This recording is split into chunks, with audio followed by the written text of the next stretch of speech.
Doğu Türkistan'ın Yenihisar ilçesinde yaşayan 67 yaşındaki Tursun Mehmet'in, kendi oğlu olan Mehmet Emin Tursun'u içkiden sakınması konusunda uyardığı için 10 yıllık hapse çarptırıldığı ve halihazırda Urumçi 1. Karakolu'nda olduğu belirtildi. Ülkede geçen hafta yapılan Çin Komünist Partisi'nin 19. Ulusal Kongresi'nin ardından gücünü pekiştiren Çin Devlet Başkanı Xi Jinping, Kuzey Kore lideri Kim Jong-un'a nadir bir mesaj yolladı. Kim'in kendisini ikinci dönem dolayısıyla kutlamasına yanıt olarak yollanan mesajda "Yoldaş Başkan" ifadesinin yer alması dikkat çekti. ABD Başkanı Donald Trump'ın Güney Asya ziyaretlerinin arifesinde Kuzey Kore nükleer tesislerindeki hareketlilik ABD'yi harekete geçirdi. Kuzey Kore'nin kısa menzilli füzelerinin uzun menzilli füzelere dönüştürülmesi konusunda ilerleme kaydetmesi ABD'yi endişeye düşürüyor.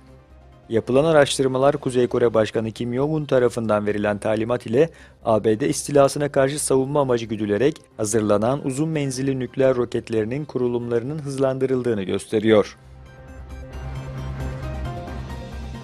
Kerkük petrollerinin kontrolü Bağdat yönetimine geçti. Irak ordusunun Peşmerge'nin denetiminde olan Kerkük'te 3 yıl aradan sonra kontrolü sağlamasının ardından Bağdat yönetimi bölgede yer alan önemli petrol boru hatları ve dağıtım şebekeleri üzerinde güvenlik tedbirlerini artırdı. Amerika Birleşik Devletleri yeni bir silahlı saldırıyla sarsıldı. ABD'nin Colorado eyaletine bağlı Thornton kentinde bir süpermarkette düzenlenen silahlı saldırıda en az 3 kişi hayatını kaybetti.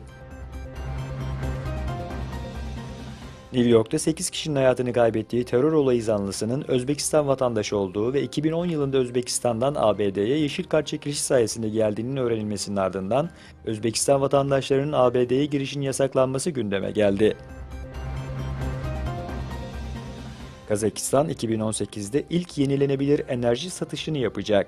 Kazakistan Enerji Bakanı Kanat Bozumbayev, 2018'de Kazakistan'ın ilk yenilenebilir enerji satışının yapılacağını duyurdu.